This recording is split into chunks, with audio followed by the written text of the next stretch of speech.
ನಮಸ್ಕಾರ. ಇವತ್ತು 7th ಮೇ 2026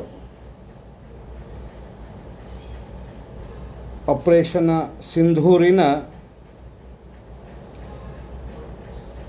ಒಂದು ವರ್ಷದ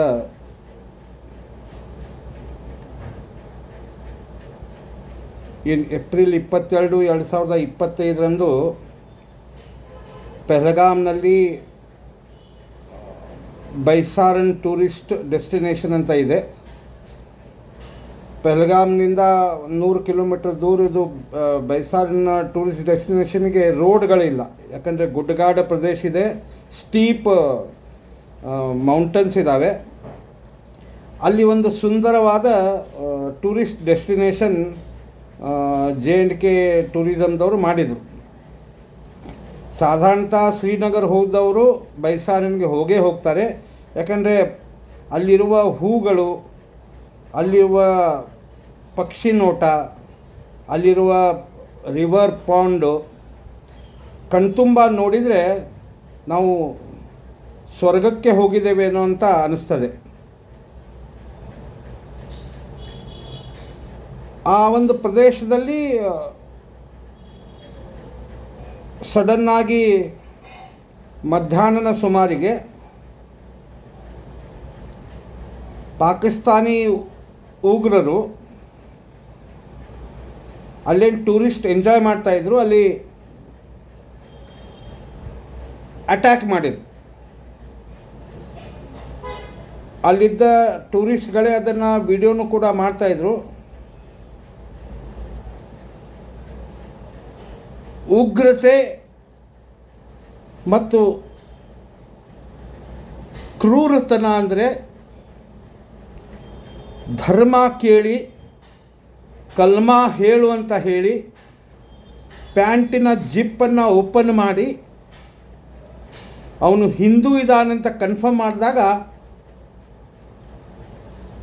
I cannot forget 1 year back ಏನಾಗಿದೆ ಅಂತ. ವಿಜುವಲ್ಸ್ನ ನೋಡಿದರೆ ಇದು ಕೂಡ ಎದೆಯಲ್ಲಿ ನೋವು ಆಗ್ತದೆ. ಹೀಗೆ 26 ಸೈಲಾನಿಗಳನ್ನು, ಟೂರಿಸ್ಟ್ಗಳನ್ನು ಅವರು ಕೊಂದು ಹಾಕಿದರು. ಕಮ್ಯುನಿಕೇಷನ್ ಇದ್ದಿದ್ದಿಲ್ಲ, J&K ಪೊಲೀಸರು ಇದ್ದಿದ್ದಿಲ್ಲ, ಯಾಕಂದರೆ ಎವ್ರಿಥಿಂಗ್ ವಾಸ್ ಫೈನ್, ಏನೂ ಕೂಡ ಆ ಥರ ವಾತಾವರಣ ಇದ್ದಿದ್ದಿಲ್ಲ. ಇಂಟೆಲಿಜೆನ್ಸ್ನಲ್ಲಿ ಏನೋ ಕೊರತೆ ಆಗಿತ್ತು. ಅದು coordination between centre or J&K police ಇದು ಇನ್ನೂ ಕೂಡ ಇನ್ವೆಸ್ಟಿಗೇಷನ್ನ ಸುತ್ತಲಿದೆ. ಈ ಸಮಯದಲ್ಲಿ ಭಾರತದ ಪ್ರಧಾನಮಂತ್ರಿಯವರು ಪ್ರದೇಶಕ್ಕೆ ಹೋಗಿದ್ದರು. ಆ ಪ್ರದೇಶದ ಪ್ರವಾಸ ಈ ಸುದ್ದಿಯನ್ನು ಕೇಳಿ ಮೊಟಕುಗೊಳಿಸಿ ಪಾಲಮ್ ಡಿಫೆನ್ಸಿನ ಏನು ಏರ್ಫೋರ್ಸಿನ ಬೇಸ್ ಇದೆ ಅಲ್ಲಿ ಲ್ಯಾಂಡ್ ಆದಾಗ national security adviser Ajit Doval, combined defence ಸರ್ವಿಸಸ್ಸಿನ ಚೀಫು, ಆರ್ಮಿ, ನೇವಿ ಮತ್ತು ಏರ್ಫೋರ್ಸಿನ ಚೀಫು, ಡಿಫೆನ್ಸ್ ಮಿನಿಸ್ಟರು ಮತ್ತು ಸೆಕ್ರೆಟ್ರಿ ಡಿಫೆನ್ಸ್ ಮತ್ತು ಸೆಕ್ರೆಟ್ರಿ ಇಂಟೆಲಿಜೆನ್ಸ್ ಇವ್ರ ಜೊತೆಗೆ 4 ಗಂಟೆಯ ಮೀಟಿಂಗನ್ನು ಪ್ರಧಾನಮಂತ್ರಿ ಮೋದಿಯವರು ತಗೊಂಡು ಮುಂದೆ ಏನು ಮಾಡಬೇಕು, ಇದ್ರದ್ದು ಏನಂತ ಚರ್ಚೆ ಮಾಡಿ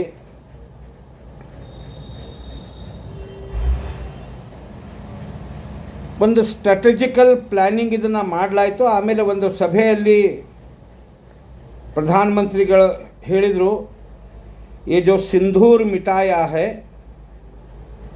इस सिंदूर का बदला बातों से नहीं होगा, कड़ी निंदा से नहीं होगा, इसको एक्शन लिया जाएगा.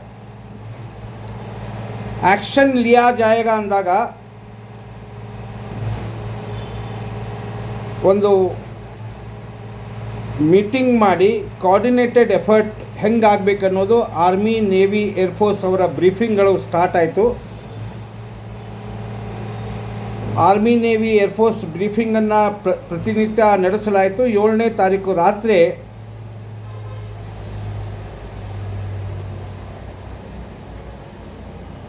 ಪ್ರಿಸಿಷನ್ ಅಟ್ಯಾಕ್ ಅಂದರೆ ಸಿವಿಲಿಯನ್ ಲೊಕ್ಯಾಲಿಟಿ ಬಿಟ್ಟು ಪಾಕಿಸ್ತಾನದ ಎಲ್ಲಿ ಈ ಉಗ್ರರ ಅಡಗುತಾಣಗಳು ಇದ್ವು, ಎಲ್ಲಿ ಉಗ್ರರ ಟ್ರೈನಿಂಗ್ಗಳು ನಡೀತಾ ಇದ್ವು, ಅದನ್ನು ಟಾರ್ಗೆಟ್ ಮಾಡಿ ಒಂದು ಆಶ್ಚರ್ಯಕರವಾದ ಮತ್ತು ಜಗತ್ತೇ ನೋಡಲಾರದ 88 ಗಂಟೆಯ ಆಪರೇಷನ್ನ ನಡೆಸಲಾಯಿತು. ಈ ಆಪರೇಷನ್ನಲ್ಲಿ ನೇವಿಯ ಪಾತ್ರನೂ ಇತ್ತು. ಅದು ಕಾರವಾರದಿಂದ ಆಪ್ರೇಟ್ ಮಾಡಲಾಗಿತ್ತು. ಯಾಕಂದರೆ ಮುಂಬೈಯಲ್ಲಿ ಸುಮಾರೆಲ್ಲ ಕಾಮರ್ಷಿಯಲ್ ಹಡಗುಗಳು ಜಾಸ್ತಿ ಇರ್ತವೆ ಅಂತ. ರಫೇಲನ್ನು ಹಾಸಿಮಾರ, ನಾರ್ತ್ ಈಸ್ಟ್ದಲ್ಲಿ ಏನು ಹಾಸಿಮಾರ ಏರ್ಬೇಸ್ ಇದೆ ಅಲ್ಲಿಂದ ಪ್ರಾರಂಭವಾಗಿತ್ತು. ಆಮೇಲೆ 2 ಬ್ರಿಗೇಡ್ ಏನು ಶ್ರೀನಗರದಲ್ಲಿ ಮತ್ತು ಪಂಜಾಬ್ನಲ್ಲಿದ್ದಾವೆ, ಅಲ್ಲಿಂದ ಇದು ಅಟ್ಯಾಕ್ ಸ್ಟಾರ್ಟ್ ಆಯಿತು.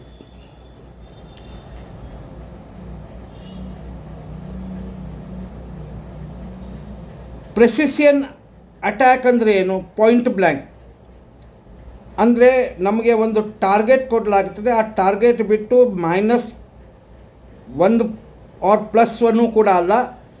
ಇದೊಂದು ಟಾರ್ಗೆಟ್ ಇದೆ, ಆ ಟಾರ್ಗೆಟ್ ಮೇಲೇ ಅಟ್ಯಾಕ್ ಮಾಡಬೇಕು. ಆ ಥರ ಸ್ಟ್ರಾಟಜಿಕ್ ಪ್ಲ್ಯಾನಿಂಗು ಒಪ್ಪಬೇಕು ಭಾರತೀಯ ಸೇನೆಗೆ. ಇದನ್ನು ಮಾಡಿತು. ಈ ಆಪರೇಷನ್ನಲ್ಲಿ ಇಂಡಿಜಿನಿಯಸ್ ಆಗಿ ಅನೇಕ ವೆಪನ್ಗಳು ಉಪಯೋಗ ಮಾಡಲಾಯಿತು. ಬ್ರಹ್ಮೋಸನ್ನು ಉಪಯೋಗ ಮಾಡಲಾಯಿತು. ಆಮೇಲೆ S-400 ಸುದರ್ಶನ ಅದನ್ನು ಉಪಯೋಗಿಸಲಾಯಿತು.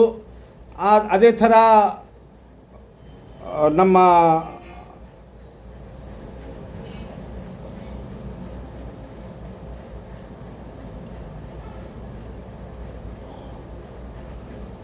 ಇಸ್ರಾಯೇಲ್ನ ಕ್ರಿಸ್ಟಲ್ ಮೇಜನ್ನು ಉಪಯೋಗ ಮಾಡಲಾಯಿತು.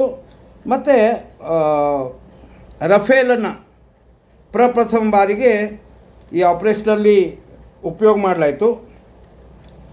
9 ಪ್ರಿಸಿಷನ್ ಟಾರ್ಗೆಟ್ಗಳನ್ನು ವಾಪರಿಸಲಾಯಿತು. ಆ 9 ಟಾರ್ಗೆಟ್ನಲ್ಲಿ ಮೊದಲನೇದಾಗಿ ಲಷ್ಕರಿನ ಹೆಡ್ ಕ್ವಾರ್ಟರ್, ಜೈಷ್ ಎ ಮೊಹಮ್ಮದಿನ headquarter, Kotli headquarter, Barnala headquarter ಮತ್ತು ಸರ್ಜದ್ ಹೆಡ್ ಕ್ವಾರ್ಟರ್.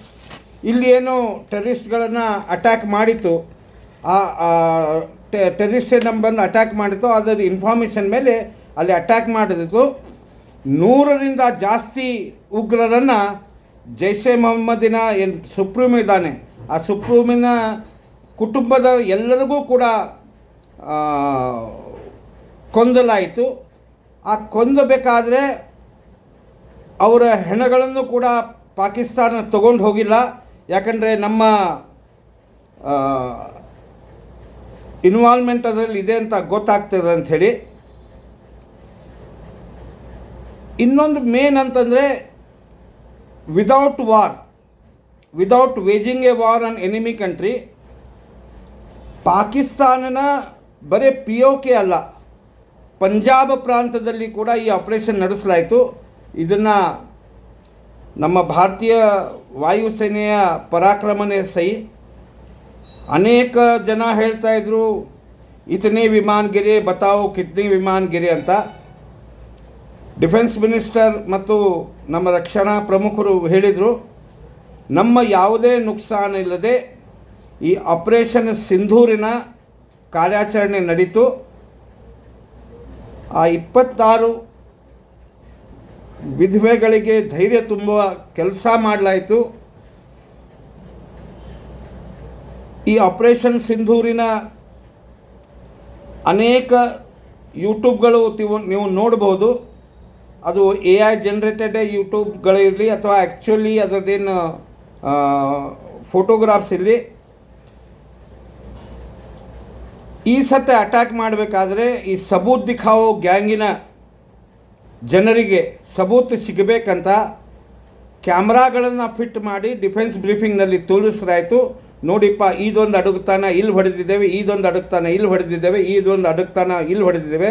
ಅಂದರೆ ಭಾರತದ ನಾಗರಿಕರಿಗೆ ಆ ಆಸು ನೀಗಿದ ವಿಧವೆಯರಿಗೆ ಒಂದು ಧೈರ್ಯ ತುಂಬುವ ಕೆಲಸ ಹೆಂಗೆ ಮಾಡಬೇಕಂತ ಈ ಆಪರೇಷನ್ ಸಿಂಧೂರ್ನಲ್ಲಿ ತೋರಿಸಲಾಯಿತು. ಅದಕ್ಕೆ ಅನೇಕ ಭಾರತೀಯ ರಕ್ಷಣಾ ತಜ್ಞರು, ವಿದೇಶಿನ ರಕ್ಷಣಾ ತಜ್ಞರು, ಭಾರತದ ಟೆಕ್ನಾಲಜಿ, ಭಾರತದ ಕಾಂಬ್ಯಾಕ್ಟ್ ಪವರ್, ಭಾರತದ ಏನು ಸೈನ್ಯದ ಶಕ್ತಿ ಇದೆಯಲ್ಲ ಅದನ್ನು ಮೆಚ್ಚಿತು. ಅದರ ಜೊತೆಗೆ ನಾವು ಒಂದೇನು ಬದಲಾ ತೊಗೊಂಡ್ವಲ್ಲ, ಆ ಬದಲಾ ಜೊತೆಗೂ ಕೂಡ ಭಾರತದ ರಕ್ಷಣಾ ಮಾರಾಟ ಏನಿದೆಯಲ್ಲ ನಮ್ಮ ಇಂಡಿಜಿನಿಯಸ್ ಆರ್ಮಾಮೆಂಟ್ನಲ್ಲಿ ಅದರದ್ದು ಕೂಡ ಸೇಲ್ ತುಂಬ, ಸ್ಪೆಷಲಿ S-400ನ ಸೇಲು ತುಂಬ ಚೆನ್ನಾಗಿ ಆಯಿತು. ಇವೆಲ್ಲದರ ಮಧ್ಯೆ ಜನರಿಗೆ ಭಾರತ ಈಗ ಬದಲಾಗಿದೆ. ಈ ಭಾರತ ಮುಂಚಿನಂತ ಇಲ್ಲ. For every action there is A equal and opposite reaction ಅಂತ ಏನು ನ್ಯೂಟನ್ಸ್ ಥರ್ಡ್ ಲಾ ಇದೆ. ಅದಾದ ನಂತರ 1 ವರ್ಷ ಆಯಿತು, ಯಾವುದೇ ಥರ ಚಟುವಟಿಕೆ ಪಾಕಿಸ್ತಾನ ಬೀಸ್ತಾ ಇಲ್ಲ. ಇವೆಲ್ಲವನ್ನು ನೋಡಿದಾಗ 88 ಗಂಟೆಯಲ್ಲಿ ನಡೆದ ಆಪರೇಷನ್ ಸಿಂಧೂರ್ ಪಾಕಿಸ್ತಾನಕ್ಕೆ ಮುಟ್ಟು ನೋಡೋ ಹಂಗೆ ಮಾಡಿತು. ಈ ಆಪರೇಷನ್ ಸಿಂಧೂರಿನ ಎಲ್ಲ ಅಧಿಕಾರಿಗಳಿಗೆ, ಜವಾನರಿಗೆ ಮತ್ತು ಅಲ್ಲಿ ನಮಗೆ ಇಂಟೆಲಿಜೆನ್ಸ್ ಇನ್ಪುಟ್ ಕೊಟ್ಟ ಜನರಿಗೆ ನನ್ನೊಂದು ದೊಡ್ಡ ಸಲ್ಯೂಟ್ ಅಂತ ಹೇಳ್ತಾ ಇದ್ದೇನೆ. ಭಾರತ್ ಮಾತಾ ಕಿ ಜೈ. ಆಪರೇಷನ್ ಸಿಂಧೂರ್ ಜಿಂದಾಬಾದ್. ನಮಸ್ಕಾರ.